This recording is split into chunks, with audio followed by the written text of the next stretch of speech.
नमस्कार, BTV news के इस बुलेटिन में आपका स्वागत है। सबसे पहले आइए एक नज़र डालते हैं आज की कुछ खास खबरों पर।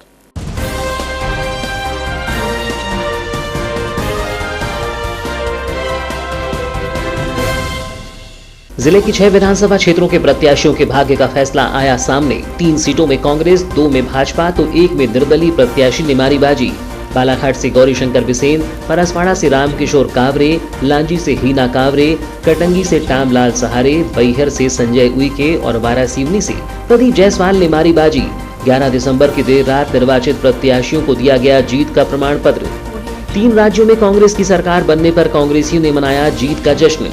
नगर मुख्यालय में निकाली गई जीत की रैली, जनता का जताया आभार, आतिशबाजी कर खिलाई मिठाई, कमलनाथ और राहुल गांधी की लगे नारे और भाजपा कार्यालय में मना गौरीशंकर बिसेन और रामकिशोर कावरे की जीत का जश्न।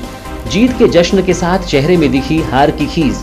वारासिवनी विधानसभा क्षेत्र के भाजपा प्रत्याशी योगेंद्र निर्मल ने स्वीकारी हार, चुनावी राजनीति से लिया संन्यास, अब कभी नहीं लड़ेंगे चुनाव। और अब समाचार विस्तार से। 11 दिसंबर की सुबह जिले की 6 विधानसभा सीटों के लिए ईवीएम मशीनों के ताले 94 टेबलों पर खुले। प्रातः सबसे पहले डाक मतपत्रों की गणना की गई, उसके बाद ईवीएम मशीनों से गणना प्रारंभ हुई। जैसे जैसे परिणाम सामने आते गए वैसे वैसे प्रत्याशियों के दिलों की धड़कनें भी बढ़ती हुई देखी गई। कड़ी सुरक्षा के बीच प्रत्याशी समर्थकों ने अपने प्रत्याशी की जीत की खुशी भी मनाई और गम भी। देर रात तक चले इस महासंग्राम के बाद रात्रि लगभग 1 बजे के बाद ही निर्वाचित प्रत्याशियों को जीत का प्रमाण पत्र प्रदान किया गया। बता दें कि विधानसभा निर्वाचन 2018 के अंतर्गत जिले के 6 विधानसभा क्षेत्रों से प्रतिनिधि के निर्वाचन के लिए 28 नवंबर को मतदाताओं द्वारा डाले गए मतों की गणना शासकीय पॉलिटेक्निक कॉलेज बालाघाट में की गई। प्रातः 8 बजे से कड़ी सुरक्षा के बीच मतगणना का कार्य प्रारंभ हुआ। पहले चरण से ही मतगणना स्थल के बाहर गहमा गहमी का माहौल देखा गया, जबकि अंतिम चरण तक समर्थक मतगणना स्थल पर डटे रहे। वहीं बात की जाए तो जिले की 6 विधानसभाओं के महासंग्राम की, तो जिले की 3 सीटों में कांग्रेस, तो वहीं 2 सीट पर भाजपा ने अपना कब्जा जमाया, जबकि 1 सीट पर निर्दलीय प्रत्याशी ने अपनी जीत दर्ज की। विधानसभा क्षेत्रों की बात करें तो बालाघाट विधानसभा क्षेत्र में कुल 18 प्रत्याशी थे, जिनमें प्रमुख रूप से 4 प्रत्याशियों में मुकाबला देखा जा रहा था। मतगणना के प्रारंभ से ही आंकड़े भाजपा प्रत्याशी गौरीशंकर बिसेन के पक्ष में देखे जा रहे थे, जो कि लगातार चक्रवार गणना में अपने अन्य प्रतिद्वंदियों से आगे चल रहे थे।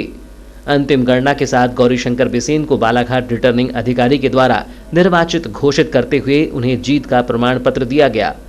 आपको बता दें कि गौरीशंकर बिसेन को कुल 73,476 मत प्राप्त हुए, जबकि सपा प्रत्याशी अनुभव मुंजारे को 45,822 मत, कांग्रेस के प्रत्याशी विश्वेश्वर भगत को 28,701 मत और निर्दलीय प्रत्याशी अनुराग चतुर्मोता को 17,113 मत प्राप्त हुए, जिसके तहत गौरीशंकर बिसेन 27,654 मतों से विजयी हुए। इसी तरह लांजी विधानसभा क्षेत्र की बात करें तो यहां प्रमुख रूप से कांटे की टक्कर भाजपा और कांग्रेस के बीच ही देखी गई। हालांकि लांजी विधानसभा क्षेत्र में 15 प्रत्याशी चुनाव मैदान में थे। मतगणना के प्रारंभ से ही लांजी की तत्कालीन विधायक हीना कावरे ही अपने निकटतम प्रतिद्वंदी भाजपा के रमेश भटेरे से आगे चल रही थी, जो कि अंतिम चरण तक आगे ही रहीं और उन्होंने 18,696 मतों से रमेश भटेरे को हरा दिया। मतगणना के अनुसार कांग्रेस की हीना कावरे को 90,382 मत प्राप्त हुए, जबकि भाजपा प्रत्याशी रमेश भटेरे को 71,686 मत प्राप्त हुए। वहीं बसपा प्रत्याशी मीरा समरीते यहां तीसरे स्थान पर रहीं, जिन्हें 5,606 मत प्राप्त हुए। बात करें वारासिवनी विधानसभा क्षेत्र की, तो यहां भाजपा और निर्दलीय प्रत्याशी के बीच कांटे का मुकाबला देखा गया। मतगणना के प्रारंभ से ही यहां भाजपा के प्रत्याशी योगेंद्र निर्मल अपने प्रतिद्वंदियों से आगे चल रहे थे, लेकिन 11वें चरण के बाद निर्दलीय प्रदीप जायसवाल भाजपा से आगे निकल आए, जिसके बाद अंतिम चरण तक वह आगे ही रहे। उन्होंने इस मुकाबले में 3,862 मतों से विजयश्री हासिल की। यहां प्रदीप जायसवाल को 57,783 मत प्राप्त हुए, जबकि भाजपा के योगेंद्र निर्मल को 53,921 मत प्राप्त हुए। वहीं बसपा तीसरे स्थान पर रही, जिसमें बसपा के अजय राम कुमार नकपुरे को 21,394 मत और कांग्रेस के संजय मसानी को 11,785 मत प्राप्त हुए। बैहर विधानसभा क्षेत्र की बात करें तो यहां कांग्रेस के संजय उइके प्रारंभ से ही अपने निकटतम प्रतिद्वंदी भाजपा की अनुपमा नेताम से आगे थे, लेकिन लगभग 3 चरण और 4 चरण में गोंगप्पा के गोपाल सिंह कुसरे ने कुछ समय के लिए अपनी बढ़त बनाई, लेकिन मतगणना के बढ़ते हुए चरणों के साथ वह पीछे हो गए और अंततः कांग्रेस प्रत्याशी संजय उइके ने 16,480 मतों से अपनी जीत दर्ज की। यहां संजय उइके को कुल 89,399 मत मिले। वहीं भाजपा प्रत्याशी अनुपमा नेताम को 62,919 मत और गोंगप्पा के गोपाल कुसरे को 16,994 मत प्राप्त हुए। कटंगी विधानसभा क्षेत्र में भी कांग्रेस और भाजपा के बीच ही कांटे का मुकाबला देखा गया, जहां प्रारंभ से ही कांग्रेस प्रत्याशी ने अपनी बढ़त बनाई हुई थी, जिसके बाद अंतिम चरण के बाद कांग्रेस के प्रत्याशी टामलाल सहारे ने 11,750 मतों से भाजपा प्रत्याशी केडी देशमुख को परास्त कर एक नया परचम लहराया। आपको बता दें कि यहां कांग्रेस के टामलाल सहारे को 90,382 मत तो भाजपा के केडी देशमुख को 71,686 मत प्राप्त हुए, जबकि बसपा 5,608 मत लेकर तीसरे स्थान पर रही। वहीं बात करें जिले के अंतिम विधानसभा क्षेत्र परसवाड़ा की, तो यहां रात के 1 बजे तक गहमा गहमी का माहौल देखा गया।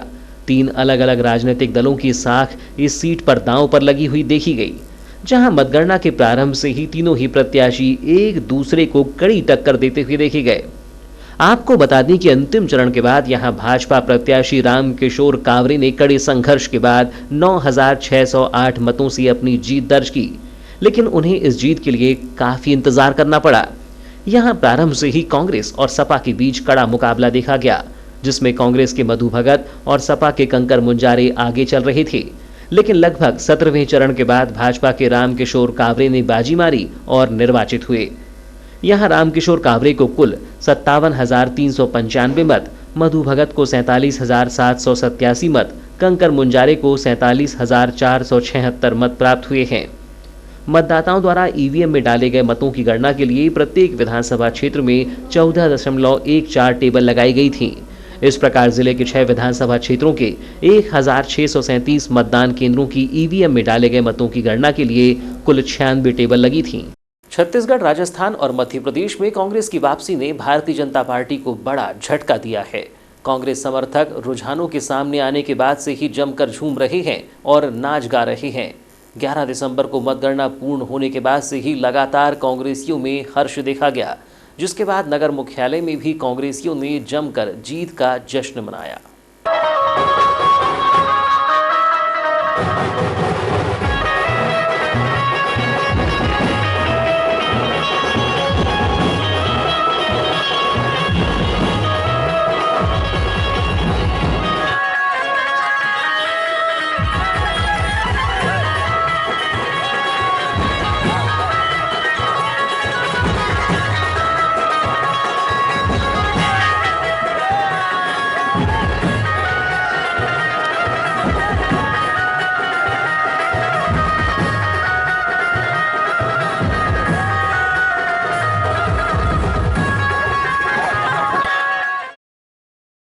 मध्य प्रदेश के विधानसभा चुनाव में कांग्रेस सबसे बड़ी पार्टी के रूप में उभरी है।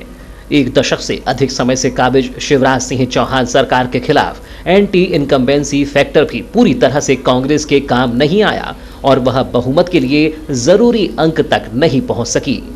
हालांकि परिणामों की अंतिम घोषणा के बाद कांग्रेस पार्टी के खाते में 114 सीट आई और वह बहुमत के लिए जरूरी 116 के आंकड़े से 2 सीट दूर रही, लेकिन कांग्रेस को अपने बागी प्रत्याशियों ने समर्थन देकर मजबूत कर दिया, जबकि बसपा और सपा ने भी मध्य प्रदेश में कांग्रेस को समर्थन देने की बात कही। मध्य प्रदेश के विधानसभा चुनाव के नतीजे इस बार T20 मैच की तरह बेहद रोमांचक रहे।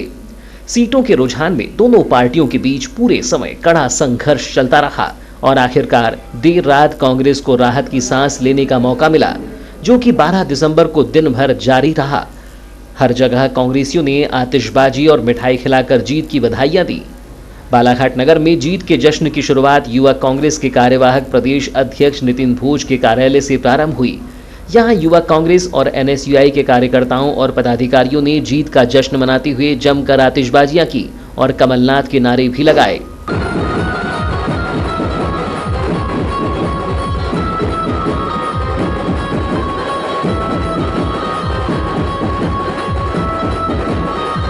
इस दौरान युवा कांग्रेस के कार्यकारी प्रदेशाध्यक्ष नितिन भोज ने कहा कि 21 अगस्त को युवा कांग्रेस के युवाओं ने कंस रूपी भ्रष्टाचारी मामा को उखाड़ फेंकने का संकल्प लिया था, जो कि आज पूरा हुआ है। अब कमलनाथ के नेतृत्व में पूरे प्रदेश को छिंदवाड़ा के जैसे एक मॉडल के रूप में तैयार किया जाएगा। माननीय कमलनाथ जी के प्रदेश अध्यक्ष बनने के बरोबर समस्त मध्य प्रदेश के युवा इकट्ठा हो गए थे और हमने संकल्प लिए थे। शायद आप लोगों को सबको याद होगा कि हमने 21 अगस्त को संकल्प लिए थे कि इस कंस रूपी भ्रष्ट मामा को उखाड़ के फेंकेंगे, और सारे युवाओं ने माननीय कमलनाथ जी के नेतृत्व में और माननीय राहुल गांधी जी के आदेश पे समस्त मध्य प्रदेश के युवाओं ने इस भ्रष्ट कंस रूपी मामा को उखाड़ के फेंकने का अपना वचन पूरा किया है, और सारे युवाओं में बहुत हर्ष है। और अब आपको देखने मिलेगा कि माननीय कमलनाथ जी किस तरीके से काम करते हैं। जो छिंदवाड़ा मॉडल था, मध्य प्रदेश के हर जिले को छिंदवाड़ा बनाने का प्रयास रहेगा, और यूथ हमेशा से माननीय कमलनाथ जी के साथ है। और इस बात के लिए हम निवेदन भी करना चाहेंगे आप लोग के माध्यम से माननीय राहुल गांधी जी से कि पूरी युवाओं की भावनाओं को समझते हुए एक बार मध्य प्रदेश में कमलनाथ जी को मुख्यमंत्री बनाने का दायित्व दें। इसके बाद यहां से सभी कांग्रेसी रैली के रूप में नगर भ्रमण करने और जनता को धन्यवाद देने निकले। डीजे और बैंड बाजों की धुनों पर कांग्रेसी नेताओं ने जमकर नारेबाजी की और डांस भी किया।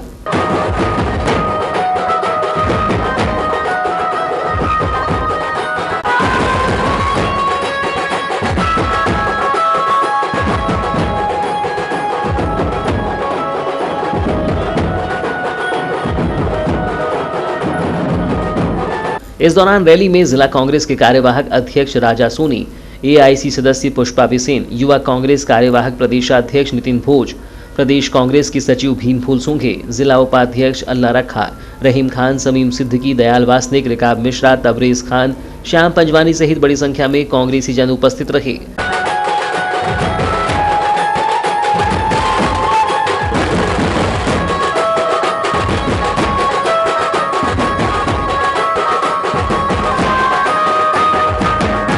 इस दौरान एआईसी सदस्य पुष्पा बिसेन ने कहा कि 3 राज्यों में कांग्रेस की सरकार बन रही है और इसी परिप्रेक्ष्य में युवा कांग्रेस के द्वारा रैली निकाली गई। यह बड़ी खुशी है और जश्न का माहौल है। 15 साल बाद कांग्रेस ने पुनः सत्ता हासिल की है। जनता भाजपा के शासन से त्रस्त हो चुकी थी। वचन पत्र के वादे पूरे करेंगे। मध्य प्रदेश में कांग्रेस की सरकार बन रही है, इसे आप अध्यक्ष देखना, मुख्यमंत्री देखना चाहती है, और कैसी जीत को लेकर आप खुश हैं?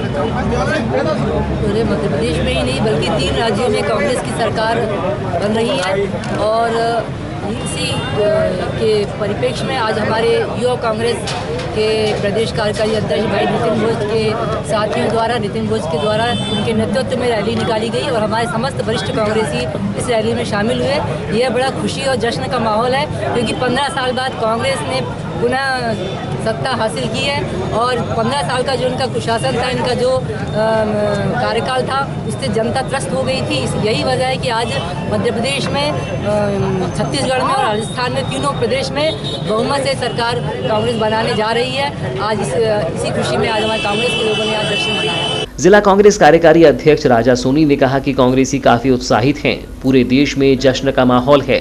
कांग्रेस ने अभूतपूर्व प्रदर्शन किया है। हम सभी कांग्रेस के राष्ट्रीय अध्यक्ष राहुल गांधी को बधाई देते हैं कि उन्होंने भाजपा के दुष्प्रचार के बीच हमें एकता का संदेश दिया। उन्होंने कहा कि प्रदेश में हम कमलनाथ के नेतृत्व में सरकार बनाने जा रहे हैं। कांग्रेस को सत्ता मिली है, काफ़ी उत्साह में हमारे कांग्रेस के कार्यकर्ता, जैसे कि आप देख रहे हैं, और ये माहौल पूरे देश के अंदर में, क्योंकि जिस तरह से देश के 5 राज्यों में चुनाव हुए और जिस तरह से कांग्रेस ने अभूतपूर्व प्रदर्शन किया 5 राज्यों में, और 3 राज्यों में तो हमारी स्पष्ट बहुमत से सरकार भी बन रही है, और इसके लिए हम हमारे जो नेता हैं माननीय राहुल गांधी जी, उनको बहुत बहुत बधाई देते हैं, उनका बहुत आभार व्यक्त करते हैं कि जिस तरह से माननीय राहुल गांधी जी ने सड़क पर आकर कार्यकर्ताओं की लड़ाई लड़ी, और जिस तरह से जो भारतीय जनता पार्टी का जो दुष्प्रचार था उसके खिलाफ में राहुल गांधी जी ने पूरे कार्यकर्ताओं को एकजुट किया, एकता का संदेश दिया, और आज उसी का परिणाम है कि आज जो देश के 5 राज्य हैं वहाँ पर कांग्रेस ने बहुत अच्छा प्रदर्शन किया है, और 3 राज्यों में तो हम स्पष्ट सरकार बनाने जा रहे हैं। और रही मध्य प्रदेश की बात, हमारे जो नेता हैं माननीय कमलनाथ जी, आज उनके नेतृत्व में हम मध्य प्रदेश में सरकार बनाने जा रहे हैं। निश्चित रूप से इसका पूरा श्रेय माननीय कमलनाथ जी को जाता है, जिनकी कुशल रणनीति, जिनका कुशल मार्गदर्शन, जिनका कार्यकर्ताओं के प्रति स्नेह और कार्यकर्ताओं का कमलनाथ जी के प्रति विश्वास, आज यही कारण है कि पूरे मध्य प्रदेश के अंदर में में हमारी कांग्रेस की सरकार बनने जा रही है। हम इसके लिए माननीय कमलनाथ जी को बहुत बहुत बधाई देते हैं और बहुत बहुत उनके प्रति आभार व्यक्त करते हैं। कांग्रेस प्रदेश सचिव भीमफूल सुंघे ने कहा कि युवाओं में चुनावों को लेकर काफी उत्साह था। जनता ने भय, भूख और भ्रष्टाचार से निजात पाने के लिए लड़ाई लड़ी। जनता ने हमारा साथ दिया, जिनका हम आभार व्यक्त करते हैं। जनता का रुख बदलाव का था, शासन बदलेगा और कमलनाथ जी को जो मध्य प्रदेश की बागडोर दी गई, पूरे विश्वास के साथ जनता ने जो उनके साथ कंधा से कंधा मिलाकर किसानों और मजदूरों और महिलाओं की और युवाओं की लड़ाई लड़ी, उन सब में एक साथ मिलकर जनता का आभार और उस विश्वास का आभार जिन्होंने जनता पर जताया, अपने कार्यकर्ताओं में जताया। कांग्रेस के सभी कार्यकर्ताओं को धन्यवाद देते हुए कि उन्हें हमारे नेताओं की इस लड़ाई में कंधे से कंधा मिलाकर साथ दिया और विजय हासिल की। जिला उपाध्यक्ष रहीम खान ने इस अवसर पर भाजपा के 3 तलाक के फैसले पर तंज कसा। उन्होंने कहा कि भाजपा को अब 3 तलाक के मामले में सही जवाब मिला है। जनता ने भाजपा को 3 तलाक कहकर 3 राज्यों में कांग्रेस को स्थान दिया है। कांग्रेसियों की जीत को लेकर जो जश्न कांग्रेसी मना रहे हैं, ये बालाघाट जिले में नहीं, मध्य प्रदेश में नहीं, बल्कि देश भर में भारतीय जनता पार्टी को अब सही जवाब मिला है। जो 3 तलाक किसको कहते हैं, जो 3 राज्यों की जनता ने जो भारतीय जनता पार्टी को तलाक दिया है, इसको 3 तलाक कहते हैं। भारतीय जनता पार्टी को समझ जाना चाहिए। इसका सबसे बड़ा जश्न पूरे देश में और तीनों राज्यों में भी मनाया जा रहा है और बालाघाट जिले में भी उत्साह के साथ मनाया जा रहा है। इसी तरह अन्य कांग्रेसी नेताओं ने भी जीत को लेकर अपनी बात कही। 15 साल से जो प्रताड़ित हो रहा था कांग्रेस का आदमी और इस देश की जनता मामा के प्रशासन से, वो आज दूर हुआ है और हम सभी कांग्रेसी जन बालाघाट के विशेष रूप से आदरणीय राहुल गांधी जी को बधाई देना चाहते हैं। उनके सक्षम नेतृत्व में उनने कमलनाथ जी जैसा सशक्त नेतृत्व हमको प्रदेश में दिया और उनने बहुत ही कम समय में जनता की मांग पूरी की और जो हमारा नारा था समय है बदलाव का, वो समय हमने बदलाव कर जनता को ही दिखा दिया कि हमारे पास सक्षम नेतृत्व है और वो सक्षम नेतृत्व आगे भी प्रदेश की जनताओं की। 12 दिसंबर को मध्य प्रदेश में आखिरकार भाजपा ने अपनी हार स्वीकार कर ली। इस दौरान बुधवार सुबह शिवराज मीडिया के सामने आए और उन्होंने कहा कि जनता ने हमें स्पष्ट बहुमत नहीं दिया है। शिवराज ने कहा कि हमने फैसला किया है कि स्पष्ट बहुमत न मिलने के कारण हम सरकार बनाने का दावा पेश नहीं करेंगे, जिसके बाद मुख्यमंत्री चौहान ने अपने पद से इस्तीफा दे दिया। इधर नगर मुख्यालय के जिला भाजपा कार्यालय में गौरीशंकर बिसेन की जीत का जश्न तो मनाया गया, लेकिन कहीं न कहीं सरकार न बनने की खींच सभी भाजपाइयों के मन में दिखी। मध्य प्रदेश में हुए इस बार रिकॉर्ड मतदान के बाद ही कांग्रेस एक तरह से विनिंग मोड में थी। एंटी इनकम्बेंसी फैक्टर और एग्जिट पोल में अपने पक्ष में आए ज्यादातर रुझान को वह जीत का आधार मान रही थी, लेकिन इस चुनावी समर में शिवराज सिंह धरती पकड़ साबित हुए। अंत में बाजी भले ही कांग्रेस के पक्ष में आई, लेकिन शिवराज भी विजेता से कम साबित नहीं हुए। हालांकि 12 दिसंबर को मध्य प्रदेश में भाजपा ने अपनी हार स्वीकार कर ली और कांग्रेस को सरकार बनाने का मौका दिया। इस दौरान नगर मुख्यालय में भी मध्य प्रदेश के कृषि मंत्री रहे और नवनिर्वाचित विधायक गौरीशंकर बिसेन की जीत का जश्न भाजपाइयों के द्वारा मनाया गया, लेकिन कहीं न कहीं हार की खींच सभी के चेहरे में स्पष्ट दिखाई दी। इस दौरान बालाघाट विधायक गौरीशंकर बिसेन ने बालाघाट विधानसभा क्षेत्र की जनता को धन्यवाद प्रेषित किया। उन्होंने कहा कि जनता का जनादेश हमें मंजूर है। सरकारों का आना जाना लोकतंत्र में लगा रहता है। यह एक लोकतांत्रिक प्रक्रिया है। प्रदेश में कुछ सीटों से हम पीछे रहे हैं, लेकिन अब प्रतिपक्ष के रूप में हम अपनी जिम्मेदारी संभालेंगे। काम करने वालों को कभी दिक्कतें नहीं होती। हालांकि सत्ता में रहकर कार्य जल्दी होते हैं, लेकिन प्रतिपक्ष में रहकर भी कार्य कराए जा सकते हैं। बालाघाट के चहुमुखी विकास के लिए मैं प्रयास करता रहूंगा। मध्य प्रदेश सहित बालाघाट की जनता का जो हमें जनादेश मिला उसका हम सम्मान करते हैं। जो हमें आशीर्वाद मिला वो उनके इस आशीर्वाद के लिए हम कृतज्ञ हैं, उनका अभिनंदन करना चाहेंगे। लोकतंत्र में सरकारों का आना जाना एक लोकतंत्र की प्रक्रिया है। पिछले 15 वर्षों से भारतीय जनता पार्टी की हमारी सरकार थी। अब की बार कुछ सीटों से हम पीछे रहे, लेकिन जो संवैधानिक व्यवस्था लोकतांत्रिक व्यवस्था है उसमें प्रतिपक्ष का भी एक अपना महत्व होता है। मैं 1985 में जब पहली बार विधायक बन के गया तो हम प्रतिपक्ष में थे। बमुश्किल 40 विधायक हम लोग चुन के गए थे। उसके बाद 90 में पटवा जी की सरकार बनी। फिर हम 93 में जब विधानसभा पहुँचे तो फिर से कांग्रेस की सरकार थी। और उसके बाद 2003 में बहन उमा भारती जी की सरकार बनी। उसके बाद मैं लोकसभा गया, फिर 2 बार 8 और 13 में जीतने के बाद हमारे नेतृत्व ने, हमारे माननीय मुख्यमंत्री जी ने मंत्रिपरिषद में स्थान दिया। लोकसभा में भी 1998 में हम सदैव अटल जी के साथ रहे जब हमारे देश के यशस्वी प्रधानमंत्री थे, और 2004 में कांग्रेस की सरकार थी। तो लोकसभा और विधानसभा में सत्ता पक्ष के साथ और विपक्ष के साथ काम करने का हमारा अपना एक अनुभव है। उसके आधार पर मैं कह सकता हूँ कि काम करने वालों को निसंदेह सरकार में रहने से अधिक हम काम करने पाते हैं, लेकिन विपक्ष में रह करके भी हम अपने काम करा सकते हैं। इसलिए मैं मध्य प्रदेश सहित बालाघाट के मतदाताओं के प्रति धन्यवाद ज्ञापित करना चाहूँगा, जिन्होंने मुझे 7वीं बार विधानसभा में चुन करके भेजा है। इस दौरान गौरीशंकर बिसेन ने प्रदेश की सत्ता संभालने जा रही कांग्रेस को चुनावी वादा याद दिलाया। उन्होंने कहा कि कांग्रेस ने अपने वचन पत्र में 10 दिन में किसानों की कर्ज माफी की बात कही है। हम कांग्रेस को 15 दिनों का समय देते हैं, कर्ज माफ करें, नहीं तो हमारे लिए सड़कों पर आने रास्ता खुला हुआ है। हमारे पास में सड़कों पर आने का रास्ता खुला है।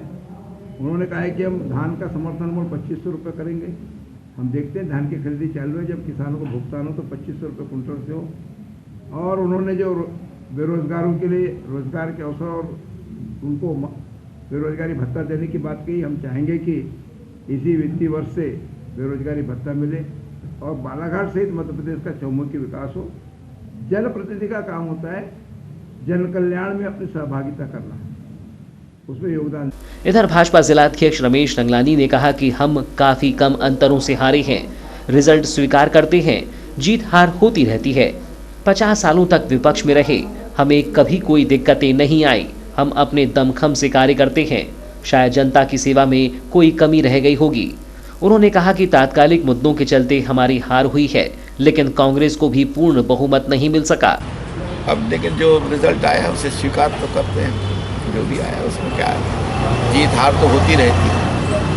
आगामी समय के लिए क्या तैयारी है? अब लोकसभा चुनाव भी सामने आ रहे हैं, उसके लिए अभी से तैयारी शुरू कर रही है भाजपा? देखिए, हम तो भारतीय जनता पार्टी 50-55 साल तक विपक्ष में रहे। विपक्ष की राजनीति में हमें तो कोई दिक्कत कभी नहीं आई और बड़े दमखम से हम अपनी राजनीति करते हैं। और हार जीत जो है ना, हम तो एक ही बात बोलते हैं, हार में क्या जीत में, किंचित नहीं भयभीत में, कर्तव्य पथ पर जो मिला यह भी सही वह भी सही। और ये हार जीत के लिए हम तैयार रहते हैं हमेशा। 3 बार लगातार भारतीय जनता पार्टी की सरकार बनी और मैं समझता हूँ कि भारतीय जनता पार्टी की सरकारें ने कोई ऐसा काम नहीं किया जिसकी वजह से हम कह सकें कि हमने जनता के बीच में उनकी सेवा में कोई कमी रखी थी। सेवा करने में हमने कहीं पर भी, चाहे हमारे विधायक हो, हमारी सरकार हो, मुख्यमंत्री हो। वारासिवनी क्षेत्र के भाजपा प्रत्याशी योगेंद्र निर्मल ने अपनी हार के बाद चुनावी राजनीति से संन्यास लेने की घोषणा 12 दिसंबर को कर दी है।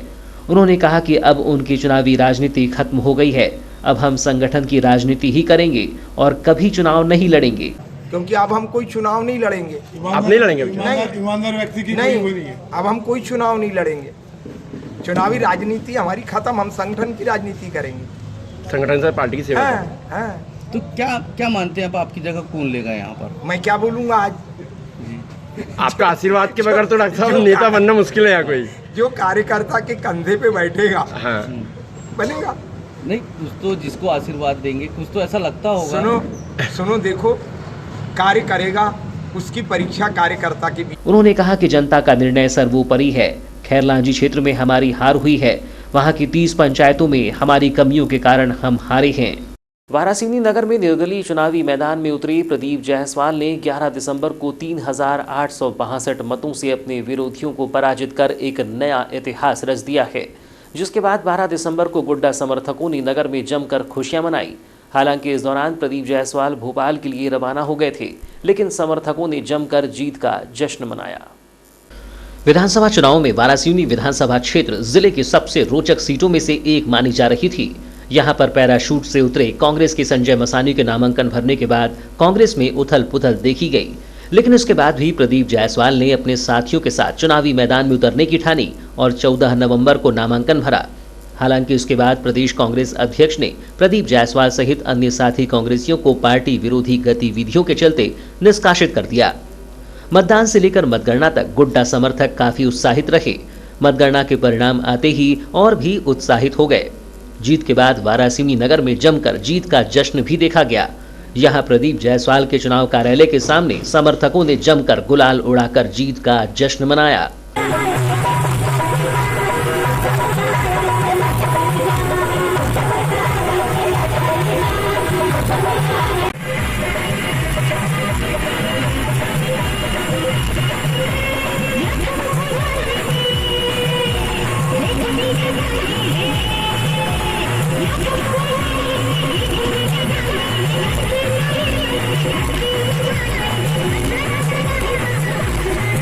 इस दौरान प्रदीप जायसवाल की पत्नी और पूर्व नगरपालिका अध्यक्ष स्मिता जायसवाल ने कहा कि यह जीत कार्यकर्ताओं की जीत है।